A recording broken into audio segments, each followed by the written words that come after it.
Bonjour, mesdames, messieurs. Good morning, ladies and gentlemen. It's a great pleasure for me to extend you all a very warm welcome to the Graduate Institute of International and Development Studies. My name is Gilles Carbonnier.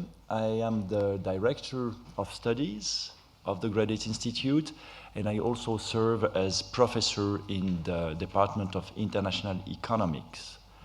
So again, a pleasure welcoming you all here physically in our new campus, the Maison de la Paix. But I wish also to give a warm welcome to the 250 plus people who have registered to follow this day online via the internet, especially those who happen to live in places where it's either very early in the morning or very late in the evening. So thank you for being with us. I will do a very brief introduction before you enter really into the substance, and I'd like just to highlight 3 points. First, why should you select the Graduate Institute? Why should you come here to study? Second, what are the different study programs and what is the objective of the day in terms of allowing you to select the study program that is most suited with regards to your objectives and your interests.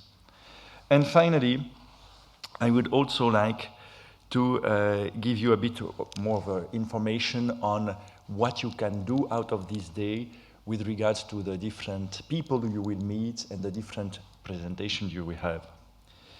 So to start with, why the Graduate Institute and what program should you select? You will get a detailed presentation of each of our study program, both master program and PhD programs.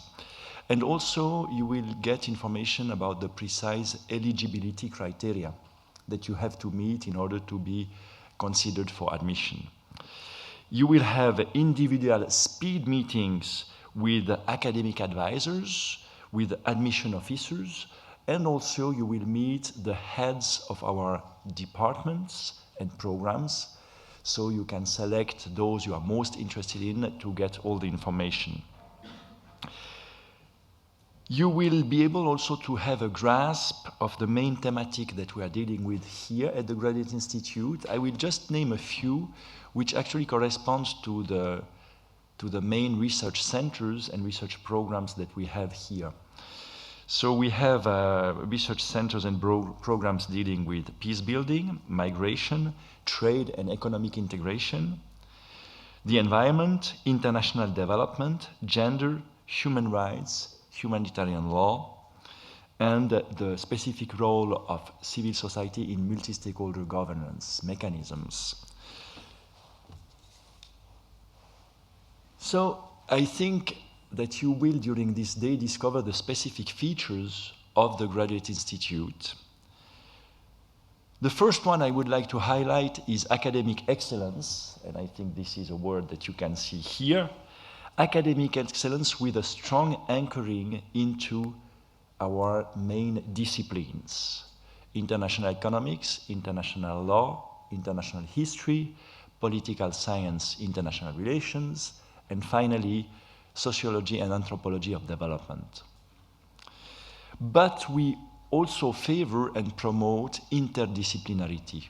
We do that through specific interdisciplinary master programs, but we promote also interdisciplinarity both through research as well as through the possibility for doctoral students to select a minor. For instance, doctoral students in international economics deciding to select a minor in history, or doctoral students in political science selecting a minor in law. Second, we enjoy here many linkages with the real policy world, being situated in the heart of international Geneva, with not only experts from international organizations, heads of international organizations coming here for lectures or even to give you full-fledged seminars, but we have also about 350 of them intervening every year in conferences, and we do have also a lot of our students doing internship in international organizations, in international NGOs, as well as in the private sector here. So, international is really the essence of the Graduate Institute. If we look at our 850 students, about 520 master students and 330 PhD students, they represent over 100 nationalities. The Graduate Institute boasts also that small is beautiful, in a sense that we are able to offer students small classes and individual follow-up and supervision, especially for seminars and then for master thesis and the likes. Finally, last but not least, I think if you compare with our major competitors, we do offer affordable tuition fees, and we have financial aid, financial assistance through scholarships, through tuition waivers available to students based on their financial needs. Now, to reflect on how to select the best program that would suit your interest, but also your career prospects, you will meet our career advisors this afternoon, and you will be able to ask them as many questions as you want. But you can also discuss with our students and to exchange with them about how they see their curricula here at the Graduate Institute with regards to their career objectives. So, in a nutshell, our objective for you is that by the end of the day, you have a clear vision on how specific study programs fits best your expectations and your career prospects. A last few remarks. I must admit that our application process is highly competitive, but we do encourage you to apply, and we are here to assist you in the process. Now I will turn to Dominique Egel, who will present in more details each of our study programs, and Michal Sela will then walk you through the different steps of the admission process. From 11:30 onwards, you will be able to meet our academic advisors to go more in depth and to raise questions that you may have. And this afternoon, you will hear from the heads of each of our departments about the program of your choice. Again, it's my great pleasure to extend you all a warm welcome, and I wish you a very fruitful and productive day.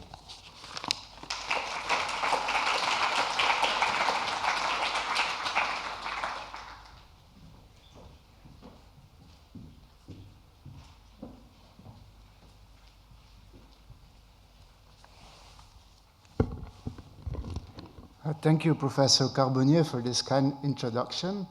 Bonjour. Welcome to all of you here, also from my side, to the Graduate Institute of International and Development Studies for this introduction day. Welcome to those of you who come from Geneva, from the University of Geneva, from nearby France, but welcome also to those of you who come from other universities in Switzerland, grüezi wohl. And welcome also from those of you who come from abroad, from nearby France, and even from further, as I have heard. Welcome to the new campus, Campus de la Paix, which has opened 2 years ago, and which we are very proud of. We can now host our students here in these brand new facilities, where we also have a lot of partners, such as the Geneva Center for Security Policies, the Democratic Control of Armed Forces, Interpeace, and many other international organizations, NGOs working in the field of peace building here on this campus. Let me say a word about myself. My name is Dominic Egel. I hold a PhD here in international history from the Graduate Institute. So any of you interested here in history, you can also study history here. Welcome. I'm myself Swiss. So you can see, even if you're Swiss, you can make it into the Graduate Institute. I'm Valaisan, so as a Valaisan, you're even more welcome. I will give you a short introduction today about the general activities of the Graduate Institute, and I will also give you an overview, a brief overview of our study programs. As you know, this afternoon you will be able to learn much more about the specific study programs that you may be interested in. So I will give you a general overview. Well, these are some of the assets of studying here at the Graduate Institute. I think that Professor Carbonnier has already introduced quite a few of them. Of course, the Graduate Institute has a long history. It goes back to the 1920s, and it has initially been founded to form the civil servants of the League of Nations that was established in the 1920s here in Geneva. Of course, being located here in the midst of international organizations and NGOs is a big asset for the Institute and for the students, since we are not just geographically close to them, but we really closely interact for research with these international organizations and NGOs. And our students, most of them do get the opportunity to do internships in these organizations or to work once they have completed their study programs.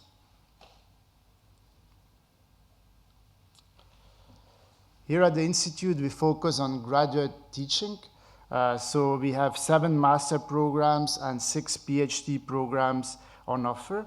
As Professor Carbonnier said, we are organized in 5 academic departments. These are our 5 core departments of expertise, and we have currently slightly over 800 students. You can see that there is a lot of PhD students here at the Institute, so we also do a lot of research here. One of the biggest assets certainly of this school, and one thing that I have enjoyed the most studying here at the master and PhD level is its cosmopolitan student body. Over 100 different nationalities for a very small student body.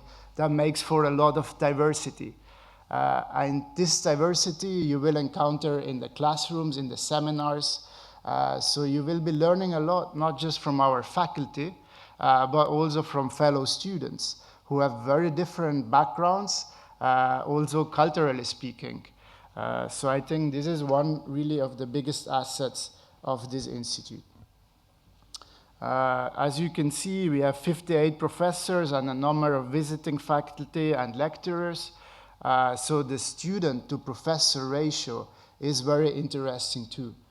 This means we mostly teach in small scale settings, small seminars, where there is a lot of interaction going on between the professors and the students. At the PhD level, but also at the master level, this means that you will be able to get very close and individualized supervision from our professors. As you can see here in the Maison de la Paix, everything is transparent, and the doors of the professors are always open for our students. Finally, the Institute is also offering financial aid to students. I should stress we do offer this financial aid regardless of geographic origin. So even if you're Valaisan, you can apply. If you're coming from Indonesia, from China, from Switzerland, you can apply to our financial aid. We'll be looking at 2 criteria. One is, of course, financial need. That is an important criteria for us to attribute the scholarships, and the other is the quality of your application. Here at the Institute, we do not just teach, we also do a lot of research. As Professor Carbonier has pointed out, we have 8 research centers and programs. Most of this research is conducted in an interdisciplinary way and is geared to produce research that is useful for the international organizations and non-governmental organizations that are based here in Geneva. So we have a research center on trade and economic integration, one on conflict, development, and peace building, one on finance and development, one on global migration, one on international governance, one on environmental studies, and one on gender and development. The Institute also hosts the Academy of Human Rights and Humanitarian Law, as Geneva is also the city of human rights. This academy is jointly run with the University of Geneva and also offers an LLM in international human rights and humanitarian law. This here is the bridge that links this main campus to our student residence, which you can see on the top right corner, a bit of it. We're able currently to host more than 200 students in this student residence. So let me now say a words about our master programs. Currently we have 7 master programs. All of them are organized according to the Bologna process. So they last for 2 years, they're 4 semesters, and there was 120 ECTS. In all of our master programs, you will be writing a master thesis. Usually you dedicate the 4th and final semester to writing a master thesis. And that means that you will be completing your coursework in the first 3 semesters, usually. What you're looking at is about 5 courses or seminars per semester, so that's about 10 hours of coursework per week. Here at the Institute, you do all your coursework during the semester period, so there is no exam period outside of this semester. That means that between the semesters, we have long breaks where students can really focus on doing internships, on gaining work experience, and I think this is also one of the key assets of this institute.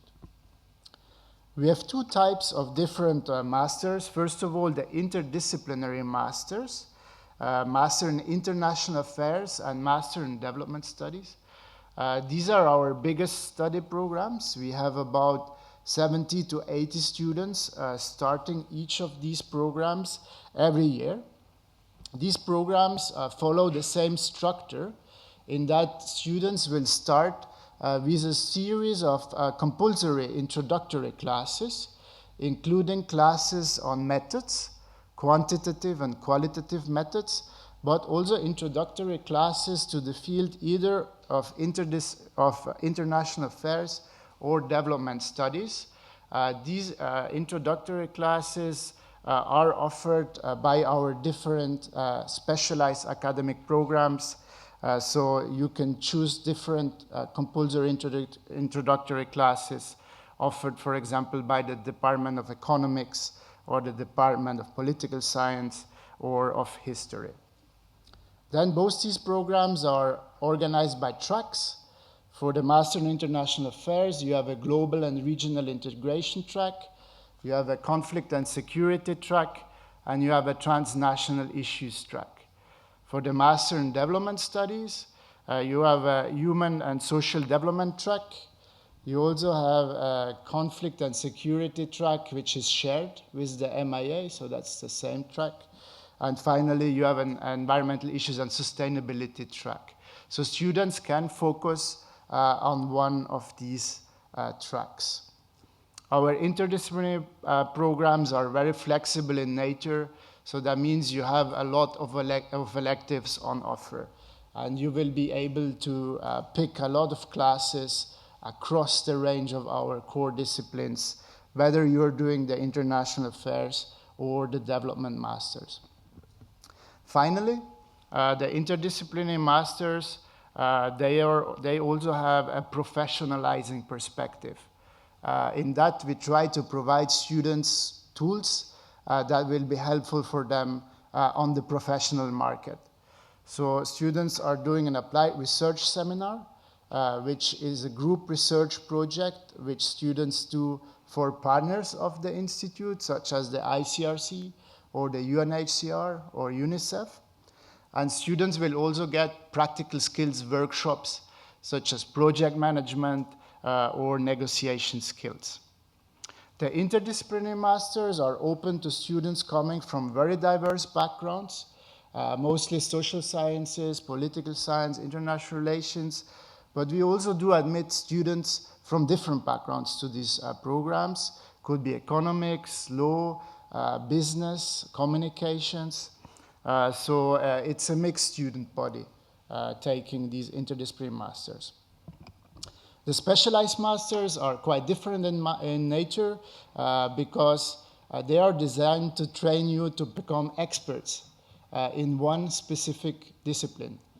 So if you choose to do one of our specialized masters, you will be really focusing on a specific discipline of your choice, and you will have a sort of straitjacket of compulsory courses that you have to go through in the discipline of your choice to get all the basic tools of the discipline. Then you will be able to choose electives within your discipline of specialization. So if you're doing international economics, for example, you could focus more on international trade, or you could focus more on financial issues. If you're doing international law, you could focus more on public international law or private international law or human rights or commercial law. If you're doing international relations, you could focus more on security, you could focus more on global governance or international political economy. If you're studying international history, you can focus on a lot of things. So you can specialize within your discipline of specialization. And as always at the Institute, you will get exposure to interdisciplinarity. So even if you do one of our disciplinary masters, you will have to take at least 2 courses, but you can take up to 4 courses outside of your discipline of specialization. So if you do anthropology and sociology of development, you could take up to 4 courses outside of the discipline, for example, in political science or international law. You're really flexible there. So these are some of the strong points. Again, I think I highlighted most of them. I will get back to global exchange opportunities later. Of course, most of our master students will integrate usually an internship during their studies, 1 or several internships. I should also mention that we do offer the fast track option.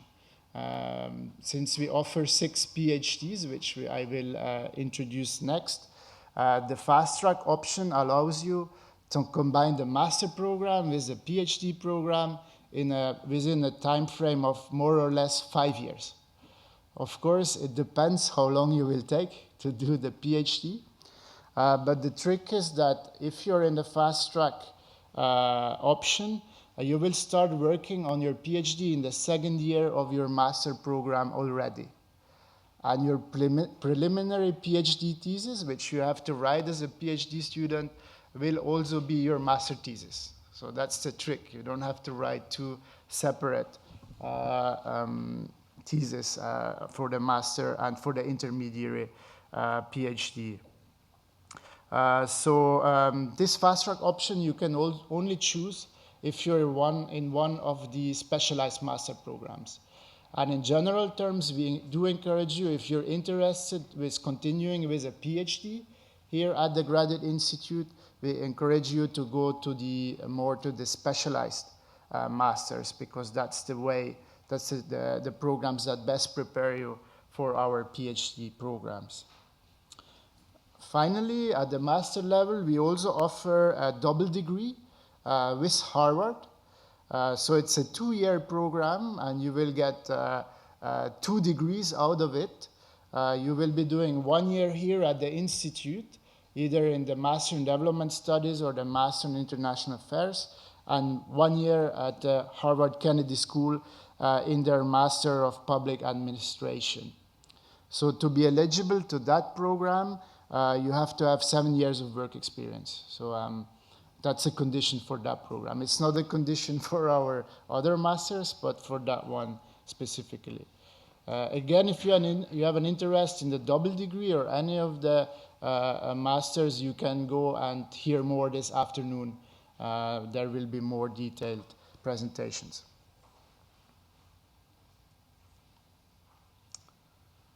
Okay. Now, for those of you who really like studying, PhD programs. So currently we have 6 PhD programs on offer.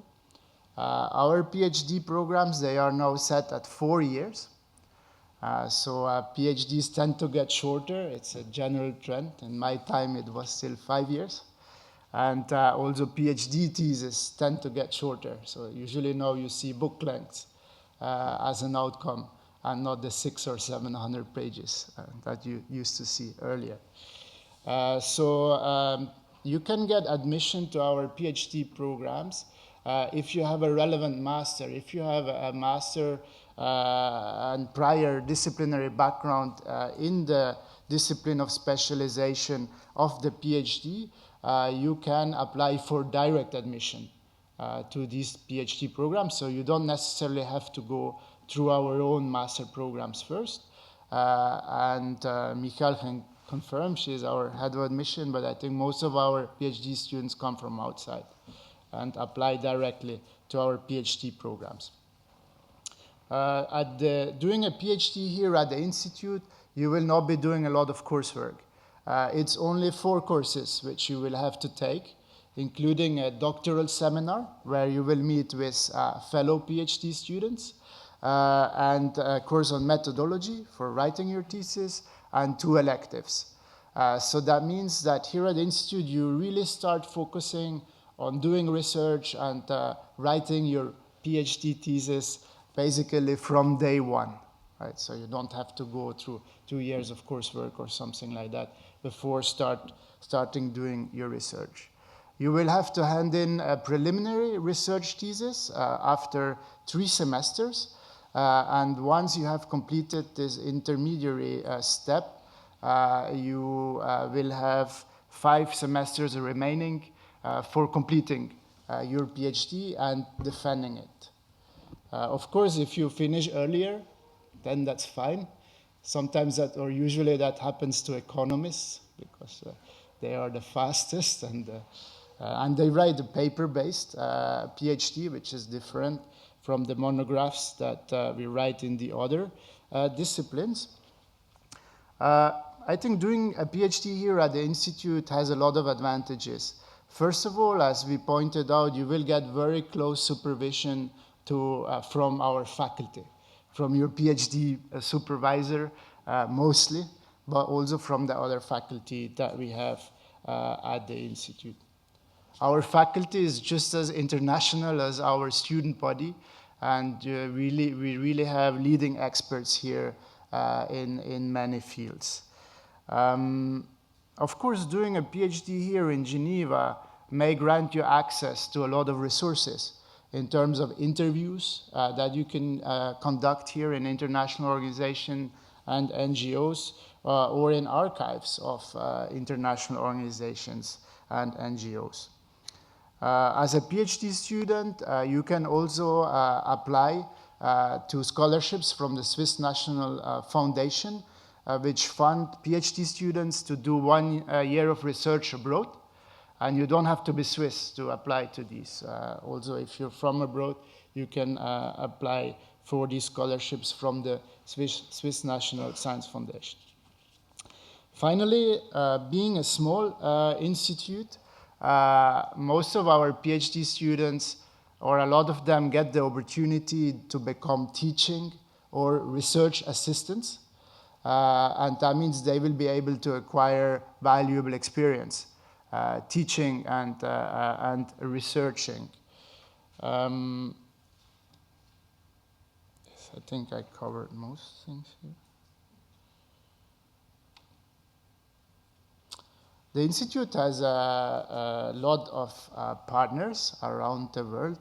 A lot of them are leading institutions in the field of international relations and international affairs. This institute is also part of APSIA, the Association of Professional Schools in International Affairs, which is a network that groups most of the schools, most of the best schools in that field. So here you can see some of our American partners. You can see many of them are Ivy League schools, and students can apply to do 1 semester of exchange in the 3rd semester of their master programs. Now, some of these are law schools, so if there are law schools, that means that exchange is designed for our law students. But the other universities, if they're not law schools, all of our master students can apply to them. And of course, PhD students can also benefit from these partnerships that we have. Now, of course, one of the advantages is that you will continue to pay tuition fees here at the Graduate Institute. So even though tuition fees are comparatively high here in Switzerland, they are really low compared to most of what you would pay in some of these schools. We also have partners in Latin America. You don't necessarily have to go to the US, even though many students want. Sorry. Colegio de Mexico in Mexico. We have Latin American partners, PUCI in Rio, a great institution in a great setting. Universidad de los Andes in Colombia, PUCI in Peru. We also have European partners, none in the UK thus far, but we have Sciences Po in Paris. We also have Bocconi now, the Polytechnicum in Zurich, which is the best ranked school in Switzerland, HSG in St. Gallen, which is the best business school in Switzerland. And we also have African partnership, American University of Cairo, University of Ghana, Stellenbosch University, and Sheikh Anta Diop in Senegal. And we have a lot of Asian partners in a lot of very interesting places, but also very good schools. Waseda in Tokyo, Fudan in Shanghai, University of Hong Kong, Gajah Mada in University in Yogyakarta, and many more.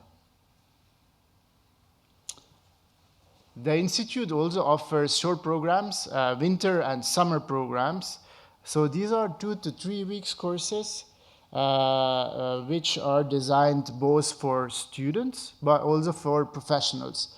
So they have a mixed group of participants that gather here at the Graduate Institute to get short courses, either on United Nations and global challenges. So that's our winter course.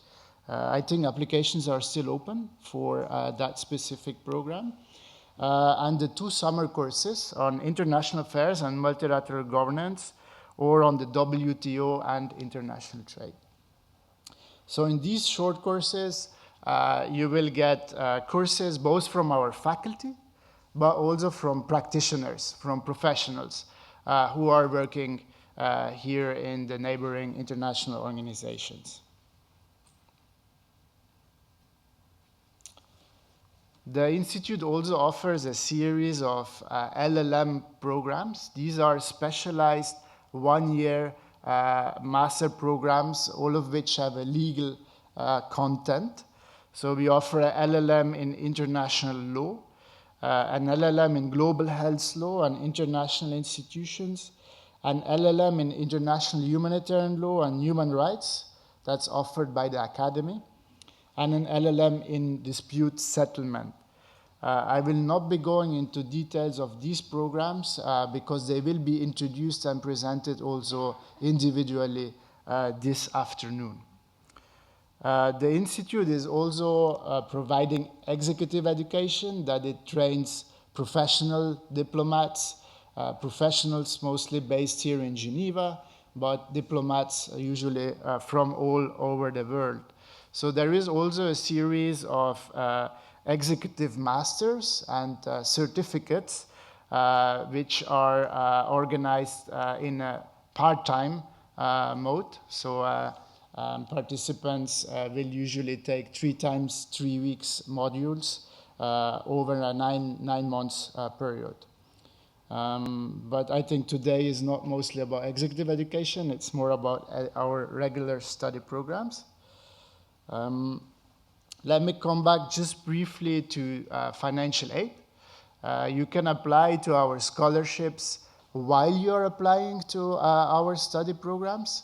So while you're applying online, you will have the option to apply or not to a scholarship. We have different scholarships, but you always apply in the same way, right? We have tuition fee waivers, meaning you will not have to pay tuition fees, but we also have partial scholarships of tuition fee waiver plus 9,000 Swiss francs, or a full scholarship is tuition fee waiver and 18,000 Swiss francs. Of course, if you apply for a scholarship, you will have to provide a series of additional information, mostly on your financial situation, since this is a key factor for us for deciding, for attributing the scholarships. Applying to a scholarship will not have an impact on your chances of admission, right? Because these are separate processes. We will first admit the students, and then we will look at who has applied for a scholarship. Tuition fees are currently at 2,500 Swiss francs per semester if you're a Swiss resident at time of application. So that means full master program is 10,000 Swiss francs.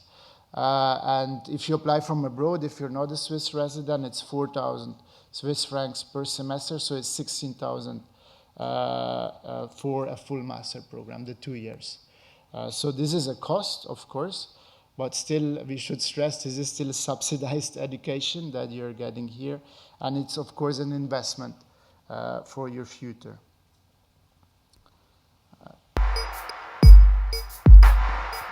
These are some of our students and our student residents who will introduce themselves. My research focuses on the foreign policies of superpowers and satellite states during the Cold War. My dad's books on politics were my first treasures, and that's how I got interested in reading about wars and states. I believe Geneva is an ideal environment to launch my research career. I can attend a lot of public discussions and conferences. It has a lot of security research-related think tanks. I came to the Institute to work with Professor David Sylvan. I'll investigate the cognitive mechanisms that led to certain foreign policy decisions. In the future, hopefully, I'll be back in Turkey, and I'll be at a position where I can affect Turkish foreign policy.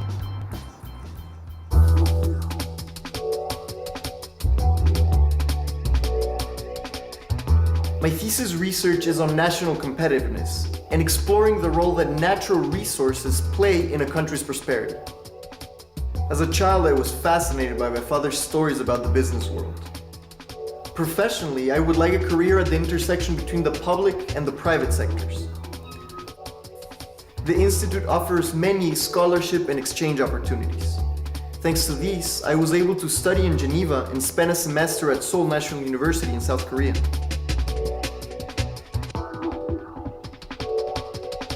Geneva is an exciting place to be. It is home to international organizations, NGOs, financial institutions, and companies, which offer the perfect balance of professional opportunities.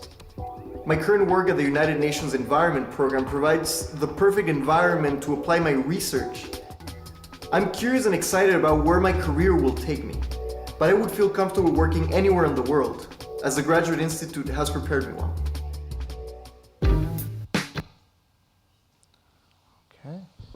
This is a graph that shows the diversity that we have here. at the Institute. Many of you probably coming from Swiss universities or are Swiss. I think we should stress that actually being Swiss, your chances of admissions are much better. They're higher. That's what the statistics show. That Michael can confirm, I think, but the admission ratios for students applying from Swiss universities are higher. So we should really encourage you to apply. On average, we have about one student out of 3, more or less, that is admitted to our study programs, and this ratio is slightly better for Swiss students. So I think we're keen on having Swiss students, and coming from Swiss universities, you're well prepared to study here at the Institute. So don't be put off by what you may hear about being admitted to the Institute. Our students, they go on to work, many of them in the international organizations, the multilateral sector, NGOs, based here in Geneva. Actually, we have 50% of our students who stay here in Geneva once they have completed their study programs, and they start working for these international organizations and NGOs. Often they are then later sent to the field or different parts of the world. Many students go back to their home countries, they become diplomats, they become civil servants, they work for the cooperation agencies of their home countries.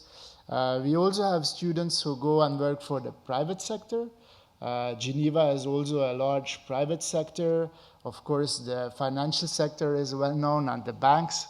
But a lot of trading is also conducted here from Geneva. This is less well known. And many international companies have their headquarters or their European headquarters based here in Geneva, including Japanese Tobacco is just on the outside there. That's the new building that you can see across the window. So we have many of our students who also work for the private sector in positions such as external relations, communications, or corporate social responsibility, for example. Finally, we also have brave students who continue with academic careers and who go into research, become professors, or work for think tanks. At the Institute, we have a very efficient career service. As we pointed out, we're very well connected to most international organizations, NGOs here in Geneva. As a student of the Institute, you will get access to a website which is updated weekly with new offers, internship offers, and job opportunities here, most of them here in Geneva in international organizations and NGOs. Once a year, we also organize a career forum, which is called Connexion, where we have over 100 potential employers coming here to the campus, and you can meet and interact with them directly for 3 days. Of course, our career service is also offer individualized advice. The Institute has a wide alumni network, more than 20 alumni chapters all over the world.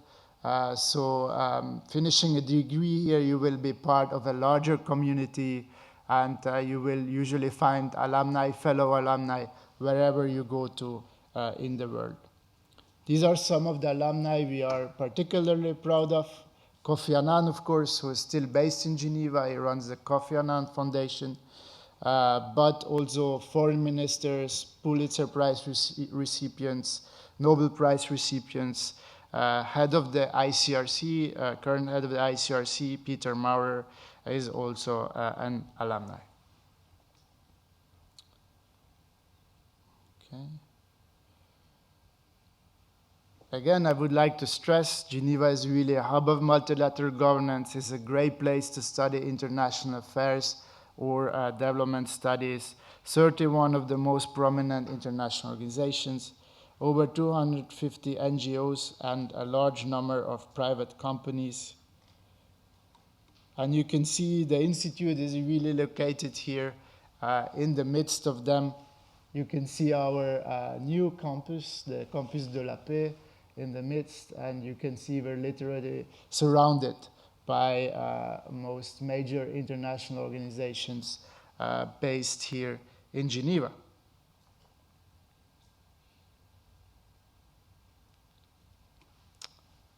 At the Institute, we also do a lot of public debates, conferences, workshops, roundtables.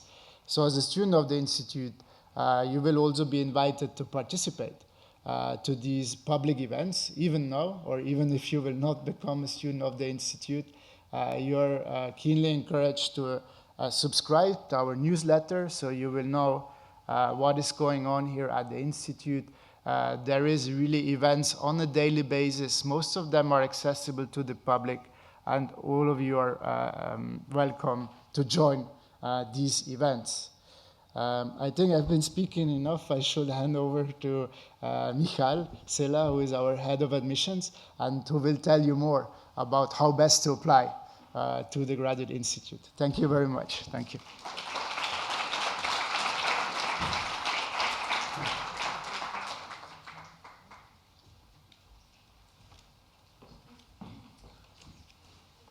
Okay, thank you so much, Dominic. We don't have a lot of time, but I do want to spare a couple of minutes to introduce Andre, who is the president of the Student Association here at the Institute. So our students study a lot about policy making, and then they get a chance to practice a little bit of governance as well. So I'll just let Andre introduce the Student Association.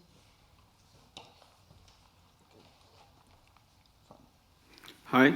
Okay. I don't like to talk there, so yes, I feel like kind of locked in the box. So my name is André. I did the MIA here, and then now I'm in the first year political science PhD. So I kind of like it because like I'm continuing, so I'll be here for 6 years in the total. When people ask me to come here and talk, I think what I should talk, and I think about what I would like to hear when I first applied here, right, 2 years ago. So I would say to you that what I would like to hear was what I should expect when you come here, right? So I would say 3 things. You should be here. You'll be challenged in 3 ways: personally, academically, and professionally. Personally, you're going to meet people from all different parts of the world with different religions, different language, different cultures. And this is not easy sometimes because you're going to meet people with totally different opinions from you. And this is a kind of learning process. You're going to meet people, you're going to learn how to do with them, and this learning and this experience can be difficult, but also can be enriching your whole life. And this you can carry for your whole life after. No matter where you are, it will help you. I remember when I was doing my internship in Myanmar, the experience that I had here helped me a lot. I'm Brazilian, by the way. Second, academically. Here in the Institute, you have very interesting classes. And more important, professors are approachable. And this is, for me, the key issue here. You can go to the official professors, talk with them, pass 1 hour talk with them about your thesis, about your academic inquiries. You can participate in the class, and for me, this is key. Like, you're not like 200 people for one professor. You're like a small ratio, and this is really good, because professors can know you by your name, you know, to have a kind of close relationship. And the third one is, of course, you are in Geneva.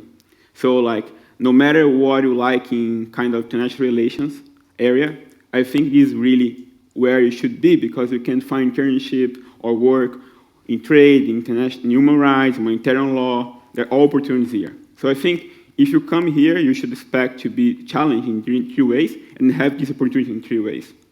And if you come here, as a president of the Student Association, I would say that GISA will help you. GISA is the Graduate Institute Student Association.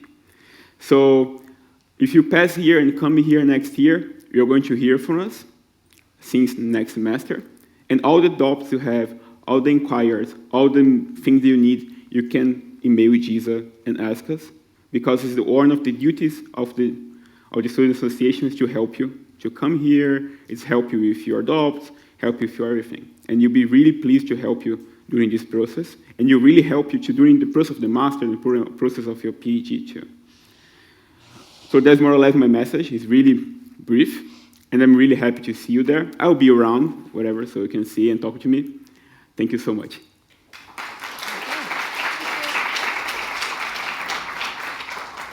Okay, thank you, Andre. Try to do this a little quickly, but I do want just to say a very warm welcome to all of you. And I want to salute especially the younger students amongst you. I see some slightly younger faces, and I wonder whether you're ready to apply for the master degrees at this point, or if you're doing some advanced planning. I also want to salute the parents who have come here and all the accompanying persons. Choosing a course of study, you heard about the financial investment that this represents, the time investment. This is a very monumental decision. And I do think that getting help and guidance and advice and being accompanied in this choice is very valuable. So welcome to all of you. Can I just see a quick show of hands? How many of you are at this point ready to apply for a master program? PhD program? Not ready to apply for either one of those yet? Maybe thinking, just coming and doing something a little bit earlier on? Fantastic. Very, very good. Okay, excellent. How many of you are coming from Switzerland today? Neighboring France? Further afield? Oh, wow, fantastic. Thank you so much for coming. So just a few words in general about the application process. Here, the application process begins about full academic year before the study program begins. So we have one intake every year, and that's September. And students will begin the application process between September of the previous year and January of that year. So if you want to start your studies in September 2016, the very, very last deadline to apply is January 2016. Okay, so it's a long application process. We have 3 different deadlines, a very early deadline for a very select group of PhD students who are also applying for a scholarship from the Swiss government that requires them to have their admission offer very, very early. That's in October. For most of our master students, we have the deadline, the early admission deadline, which is of November. And then for pretty much everybody, we have the main deadline, which is 15th of January. Okay, we will receive about 2,000 applications, so we're dealing with a volume kind of admission. We have a large mass of applications to deal with. And as a result of that, we're not able to do a lot of individual one-on-one admission counseling. Although we do have a staff in the admission office always on hand to answer questions and to provide a lot of information. We try to put as much information as possible on our website, on the application portal, so that even if you're not able to interact individually with somebody, you always have questions. You always have answers to your questions. Which again doesn't mean that we're not available. We are. It's just that this is a volume kind of methodology here. And as Dominique had said, about 1 of 3 applicants will be admitted. So we are a highly selective institution which places us right up there at the top of the list of APSIA schools in international affairs and so on. So again, that's a choice. The application process is totally paperless. Okay, we don't really need to see any papers from you until after you have come and enrolled and started classes and are registering. Before that, everything is online, including the documents that you will submit. So you need to be a little savvy with those PDF programs with Acrobat to convert your documents to PDF documents in the right size and the right format and so on. But everything is paperless, and it works. What else? Dominique has mentioned already that our admission process is need blind. So when evaluating applications, nobody looks at financial information. In fact, it's not even available for the admission committee to look at. So that happens on a second cycle of evaluations. The application form is interactive. So depending on information that you put in at the beginning, you will have different kinds of pages that open up later, obviously, depending on your choice of program, depending on whether or not you're applying for financial aid and so on. Okay? So that's kind of just in a nutshell. This is how you get to the application portal. So a lot of the information, this is a great starting point. Everything is here. I have created a sample application that I can show you. I can show you how to get to it. Okay. So when you first create your application, if you've never applied to the Institute before, you will be asked to create an account with credentials, with a username and a password that will be sent to you so you can begin the process. And this is the first step, so you have an overview, and then all these places here are the different pages that you will need to go through. I'm just going to zoom through so that you can see what they look like, and then I would like to spend a bit more time maybe answering questions if you have specific questions about the application process. So you'll need to input your personal information, a lot of drop-down lists. We try to make this easy for you. The whole application, by the way, is bilingual. So if you prefer to work in French, you can switch to French here. Okay, this is where you tell us what you want to study, and this will then determine what other pages open up for you and what documents you will be asked to apply for, to submit. If you're interested in one of the LLM programs, that's a different application process, and so you'll need to go to that separately, and you can do that directly from the website as well. So address, everything has to be filled in properly so that you can validate, save the page and continue. If you care to tell us where else you're applying, that really helps us to know where we position ourselves in terms of our peers. Obviously, your previous education, that needs to be clear. We will be checking your documents in relation to that. Let's see, languages. This is really important. The Institute is bilingual, and we are very, very proud of our bilingualism. We would like to think that every student who finishes their studies here will have a level of French that is sufficient at least to work in, to be functional in, to be operational in. You can do all of your studies in English or in French, but if you don't speak any French or very little when you arrive, then you will be required to take French classes. Okay, so it's important for us to be able to know at the beginning what your level of French is, so that we can plan the classes on offer in accordance to that. This is the place not to miss if you want to apply for a scholarship. If you submit your application and decide later on that you actually need financial aid, it's too late. So you really need to know at this stage whether or not you're going to be applying for financial aid. Okay? Everybody goes through the same financial aid application, and we will ask you to submit very personal documents about your financial situation and even the financial situation of your parents, and if you have one, your spouse.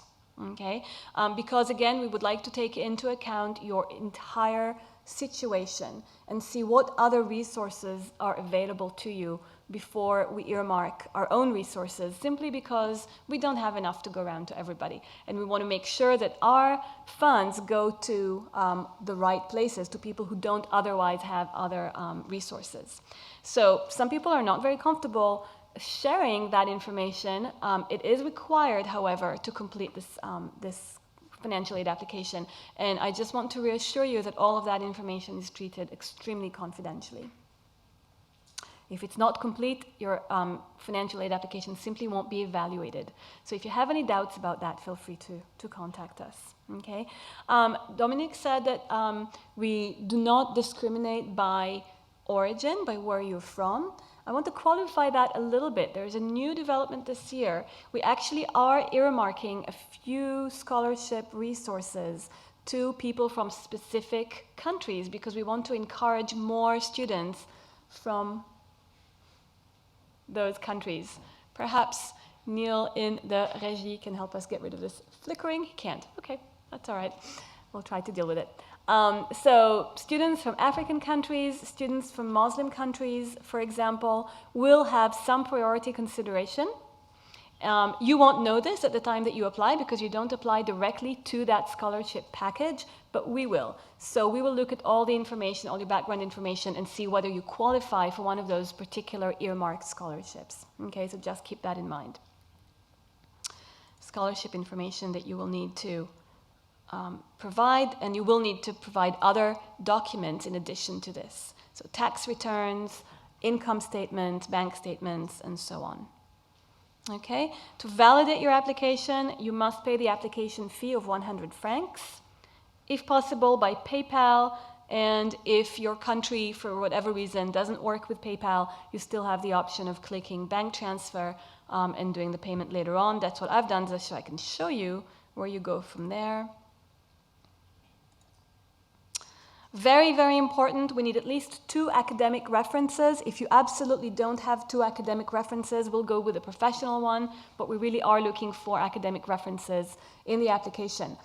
You will not get to see the reference letter because it doesn't go through you. It gets submitted to us directly. You need to make sure that the contact details here are accurate because the system will generate automatically an email that will go to that person that you indicated here and say, you know, John Smith just submitted an application to the Graduate Institute and said that you were going to provide a letter of recommendation. Please do. And so we will wait until that letter of recommendation arrives to consider that your application is complete. If it's not complete, it doesn't get evaluated. So please do make sure to follow up with your referees and with us to make sure that they have submitted their recommendation letter. You also will be able to see that on your follow-up module if it's still a missing document. Be very careful about the deadline. If you apply on the last day of the deadline, like the 15th of January, for example, we will keep the recommendation portal open for just a few more days and then we close it. So you really, it really is in your best interest to apply before the deadline to give your referees a little bit of extra time to submit their letters of recommendation. That's important, okay? And then the list of documents that you will need to submit. You see this is a very long list depending on, again, on the program that you entered right at the beginning. So some of these pertain to your identity. Some of these pertain to your motivation and other non-academic experience, but most of these really pertain to your academic experience. There's also some language documentation there. And of course, if you clicked scholarship, this is where you will be requested to upload your scholarship documents. All the ones marked with an asterisk are obligatory, and until you've uploaded them, your application is not complete and will not be evaluated. And you have a little bit of information by clicking on the little boxes there.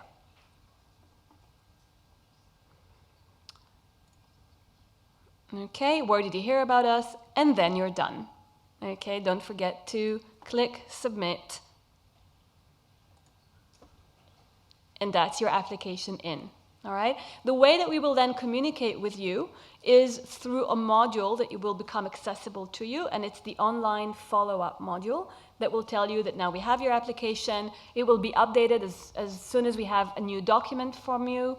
At some point in the cycle, when the admission decisions actually have been made, you will be notified that there is a decision. You'll get an email that says you now have news, and then you can go to your module and find out what that decision is. Okay, so that's in a nutshell about the process. We've kind of run the full length of the session, but if there are a few questions that maybe are relevant to a number of people about the application. Has anybody started the application already? No? Nobody has. Okay, yes? One question. The reference letters, do the referees have to answer specific questions, or is it just a general description about, for example, what job you have done? Okay, I'll repeat the question for the sake of the people watching us from overseas who need the streaming recording. So reference letters, do referees have to answer specific questions, or is it a general reference? It's a general reference that follows the mostly, accepted guidelines for how to write an academic letter of reference. We will ask them whether they place you, where do they place you in relation to all the students that they have taught in their career or recently. Specifically, if they have examples pertaining to their interaction with you. So if they can mention a specific project, something outstanding, something special, that would be very, very helpful. Yes?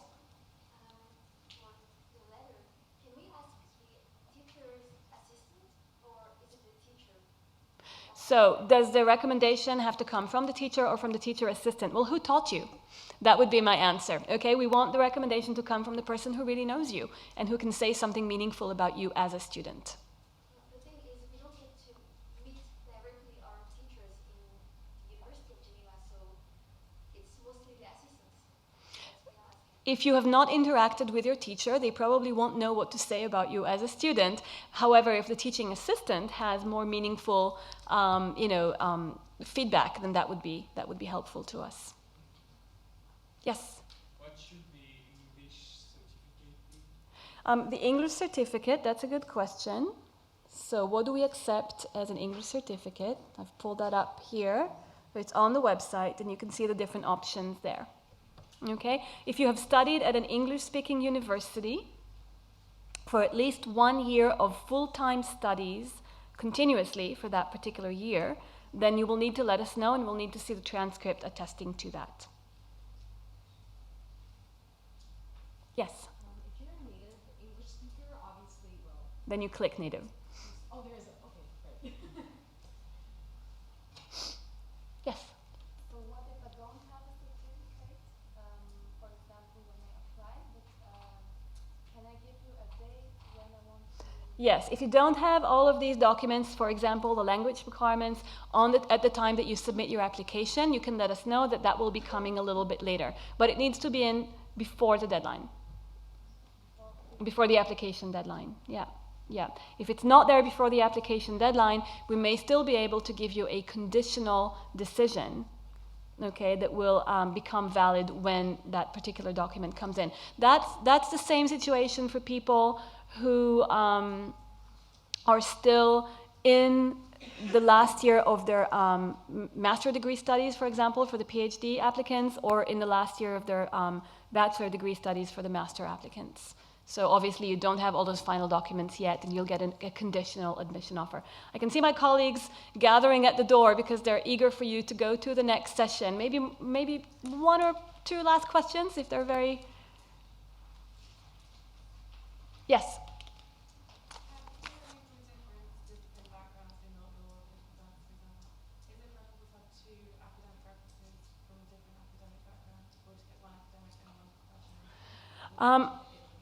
So depending on what you're applying to, the question is about if your academic background is in a different discipline, is it better to get a recommendation from somebody in your original discipline or your target discipline? Yeah. Okay. I don't have a straight answer to that. I don't know if Dominique has an answer one way or another. I would guess that a recommendation in the target discipline is going to be important, whether you need 2 or 1 of each. I would say it depends a little bit what kind of program you apply to. Certainly if you apply to a specialized master, it's good to get a recommendation letter from someone from that discipline, possibly 2. Right? So say if you apply to international law, it's good if you can have recommendations from legal professors. If you apply to the interdisciplinary programs, I think this is different. And also in the interdisciplinary programs, professional recommendations are more welcome also. In general, if you can have 3 recommendations, it's better than to have 2. So if you can have a mix of academic and professional recommendation letters, that's usually your best bet. Okay, we need to wrap up. Thank you so much for coming. I hope to see you throughout the day. Just in terms of housekeeping, 2 things are going to happen at the same time right now. There's going to be a screening in the second half of the auditorium next door of a sample lecture, so you can see what kind of lectures go on here at the Institute. And at the same time, we will have 3 academic advisors ready to answer individual questions about choosing a study program and studying here. We called it academic speed dating, because we really want you to understand that there are a lot of you and only 3 of them. So, we need to make this quick, off the mark, and that will take place just across in the room outside of the of the library, the Davis room, just across here. So thank you so much, and we'll see you at lunch and throughout the day.